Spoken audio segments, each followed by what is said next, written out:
Το μέλλον της γεωργίας είναι ήδη εδώ και λέγεται Smart Agro Genius. Η καλλιέργεια είναι ένας αγώνας με την αβεβαιότητα, τον καιρό, τις ασθένειες. Δεν είναι έτσι. Τα κόστη ανεβαίνουν, οι ασθένειες δεν προειδοποιούν. Κάθε λάθος πλέον κοστίζει ακριβά. Και αν υπήρχε ένας ψηφιακός σύμμαχος στο χωράφι, 24 ώρες το 24ωρο. Λοιπόν, υπάρχει. Προβλέπει τις ασθένειες πριν καν εμφανιστούν. Σκεφτείτε τι σημαίνει αυτό για την παραγωγή. Τέρμα στη σπατάλη νερού και λιπασμάτων. Τα φυτά παίρνουν ακριβώς ό,τι χρειάζονται όταν το χρειάζονται. Και το καλύτερο, λειτουργεί αυτόματα.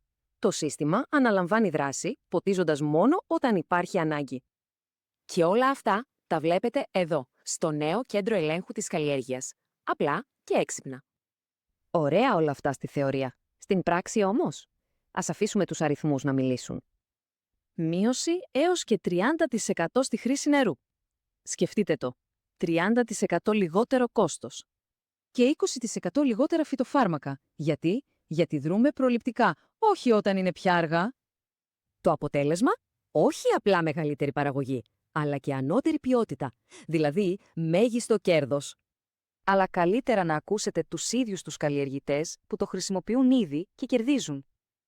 Δεν είναι ένα τυχαίο προϊόν. Είναι τεχνολογία φτιαγμένη εδώ, στην Ελλάδα, για τις δικές μας συνθήκες. Είστε έτοιμοι για το επόμενο βήμα. Η μετάβαση στη γεωργία του αύριο είναι πραγματικά πολύ απλή.